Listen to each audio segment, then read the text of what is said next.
उद्देश्य क्या है? नमस्कार, मेरा नाम इम्तियाज आलम है और यहाँ के तमाम आए हुए पत्रकार बंधुओं को मेरा नमस्ते है और हसनपुर की जनता को भी फिर से एक बार मेरा प्रणाम है। और आज जो हम लोग यहाँ जमा हुए हैं इस पर हमारे प्रशांत किशोर जी जो हैं एनडीए के 4 नेताओं पे बड़े आरोप लगाए हैं, जो हम लोग को यहाँ की जनताओं को बताना है कि ये आरोप सही है या गलत है। जी सर, संभावी चौधरी का जो है सगाई के बाद ट्रस्ट के नाम पे लगभग 200 करोड़ की जमीनें खरीदने का आरोप है आपके पार्टी के अध्यक्ष के द्वारा। इस पे क्या एजेंडा है आपका, क्या स्टैंड है पार्टी का? ये जो 200 करोड़ जिस भी ट्रस्ट के अकाउंट में आया उस ट्रस्ट से इनका क्या लेना देना था, ये क्लियर क्यों नहीं करते लोग? इतना बड़ा अमाउंट आना शक का कारण तो बनता है। और अशोक चौधरी के पीए के भी माध्यम से संपत्ति रखने का जो है आरोप है, जिसमें जो है 10 लाख रुपया दिया गया है, 34 लाख का भी विवरण है। तो इस पे क्या स्टैंड है आप लोग का, क्या आप लोग का मांग है? नहीं, हमने देखा है पिछली सरकार ने जो गड़बड़ियां की है वो आप लोगों के भी सामने साफ साफ दिख रहा है कि हम लोगों से बोला जाता है आप व्यापारी हो तो सही से जीएसटी भरो, नहीं तो ये हो जाएगा वो हो जाएगा। और इतने बड़े बड़े नेता लोग इतना बड़ा बड़ा घोटाला कर रहे हैं, वो जमीन लिखवा रहे हैं 35 लाख का, दे रहे 10 लाख, फिर भी कोई उस पर एक्शन नहीं लिया जाता है। कहाँ सो रही है हमारी सरकार? ये जनता का कहना है कि आपकी पार्टी सिर्फ विरोध करने के लिए आते हैं, समाधान के लिए उनके पास कोई रास्ता नहीं है। सर, समाधान का अगर रास्ता नहीं होता तो एनडीए के ऊपर 4 बड़े बड़े मंत्रियों के ऊपर आरोप नहीं लगता। अगर न लगाते हम लोग, आज जो आरोप लगा है उसको सिद्ध करने के लिए हमारे पास सारे डॉक्यूमेंट मौजूद है। आप जब बोलिएगा, जहां बोलिएगा, हम लोग प्रेस में दिखा सकते हैं। सम्राट चौधरी का जो है नाम बदलने का विशेषज्ञ आपका है। इसमें नाम बदलने का एक बार आप बदल सकते हैं। सरकार ने भी जो आधार बनाने का दिया उसके अंदर एक बार ही ऑप्शन दिया है। हमारे नेताजी ने 3 बार बदलने का आरोप लगाया है और 3 बार का वो आप लोगों के सामने आ ही जाएगा। स्कूल के लाइफ में क्या रहे, जब बम फेंके कांग्रेस के नेता पर तब नाम क्या बदल के करे, आप लोग भी सर्च करते, गूगल है आपके सामने अभी। अगर आपकी सरकार बनी तो क्या आप अपने नेताओं की संपत्ति सार्वजनिक करेंगे? सबसे पहले आपके चैनल और आप सभी पत्रकार बंधुओं को मेरे तरफ से स्वागत कर रहा हूँ। निश्चित रूप से हमारे कल को जो नेता है उनका सबसे पहले कहना है कि हमारे दल में कोई भी भ्रष्टाचारी नहीं होगा। जितने भी लोगों का जो संपत्ति है उनका सभी का विवरण देना पड़ेगा और जो आदमी गड़बड़ करेगा उन पर कार्रवाई किया जाएगा। आपके पार्टी के ऊपर आरोप है कि आपकी पार्टी सिर्फ राजनीतिक महत्वाकांक्षाओं के लिए बनी है। क्या जनता की सेवा सच में प्राथमिकता है या सत्ता पाने के लिए तैयारी चल रही है? इनके घोषणा पत्र में ही जनता के सेवा के लिए पार्टी का जो है इस बिहार में बिहार बदलाव के तहत इनका पार्टी का निर्माण किया गया। निश्चित रूप से इनके पार्टी में किसी प्रकार का भ्रष्टाचारी या किसी भी प्रकार का गड़बड़ी कभी नहीं होगा। विपक्षी का ऐसा सवाल मानना है कि उनका कहना है कि आपने सिर्फ सोशल मीडिया से दिखावा कर रहे हैं, जमीनी पकड़ आपका कुछ नहीं है। इस पे आप क्या कहेंगे? देखिए, जमीनी पकड़ सोशल मीडिया तो पूरे भारत देश में देश विदेश के लोग भी देख रहा है। सच्चाई सब ये सोशल मीडिया के अभी तो मुख्य रूप से सोशल मीडिया ही जनता को सही जानकारी अभी दे पा रहे हैं। इसलिए तो सोशल मीडिया क्या धरातल पर 100% अभी बदलाव की स्थिति में जनस्वराज जो है से कायम।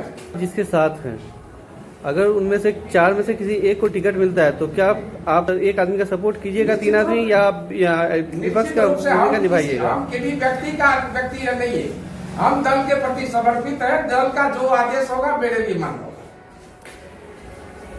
एनडीए गठबंधन जो है लगातार प्रशांत किशोर को बोल दिया है या बिजनेसमैन बिजनेस करने के लिए आया है, इस पे क्या कुछ कहना चाहते हैं? देखिए सर, बिजनेसमैन तो किसी को कुछ कहा जा सकता है, कहने के लिए कोई बात नहीं।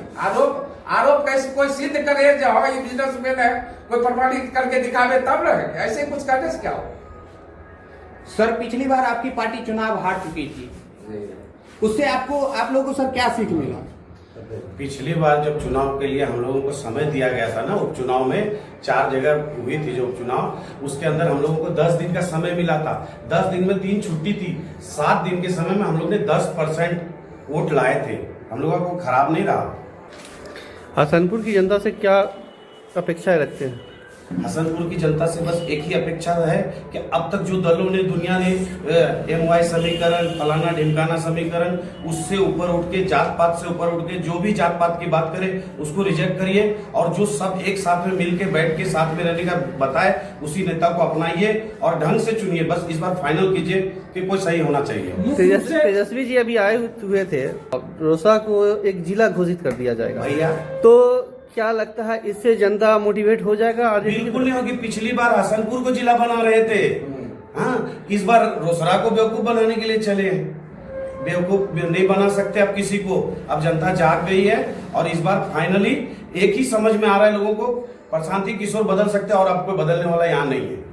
प्रशांत किशोर जी मतलब बराबर ये चर्चा करते हैं कि मेरा सरकार बनेगा तो बिहार में जितने भी बेरोजगार युवक हैं, चाहे बाहर पलायन करने के लिए जाते हैं, उसको पलायन रोक देंगे। इसमें कहाँ तक सच्चाई है? 100% सच्चाई है इसके अंदर में। अभी भी आप जानते हैं घरों घरों से लोगों से पैसा मनरेगा से उठाया जाता है, 4000 लेते हैं, 200 देते हैं, है ना सिस्टम। यही 4-4 हजार 2 बार 3 बार में आपको एक किस्त में क्या लोगों को नहीं दे सकते रोजगार? यहाँ पे 15,000 की जो 1100 रुपया अभी दिया जा रहा है पेंशन जो देना है वृद्धजनों को, क्या वो 2000 नहीं दिया जा सकता है? माता पिता को 2-2 हजार दिया, 4000, 15,000 का नौकरी दिया, 19,000।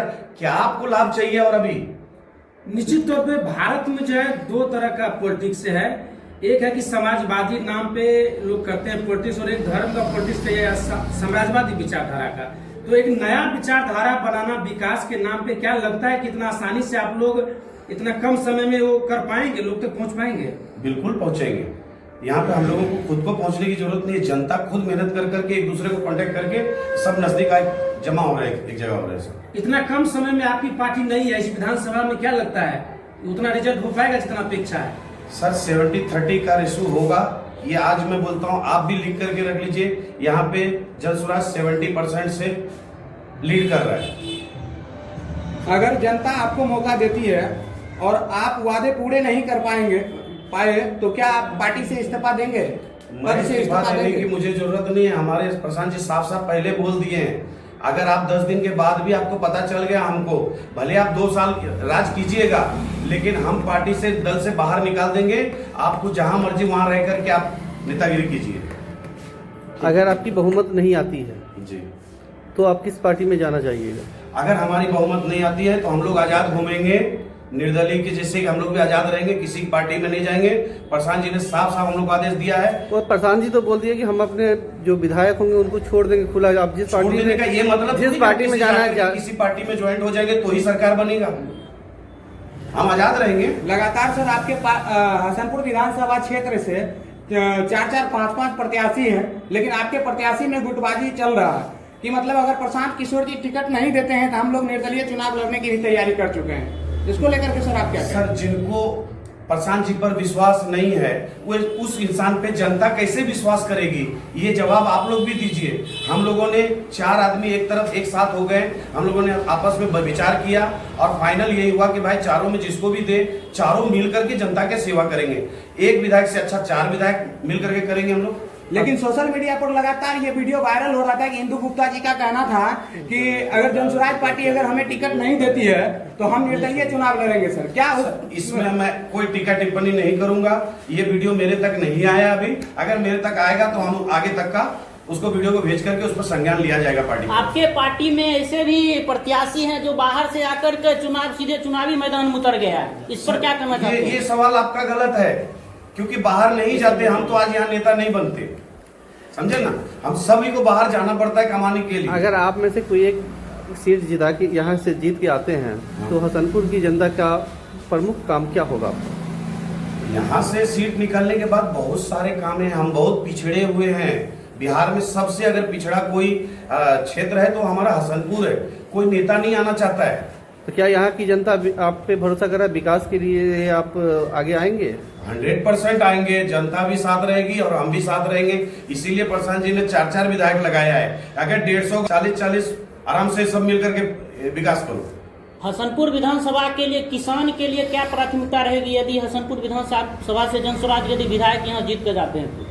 तो किसान के लिए सबसे ज्यादा जो जरूरी होता है किसानों के लिए पानी का, जिसकी मार की वजह से हमारा अनाज सूख जाता है। किसानों के लिए सबसे पहला काम तो मैं सोच रहा हूँ किसान के लिए मोटर पानी वगैरह का खेतों में इंतजाम करने का। ठीक है, धन्यवाद।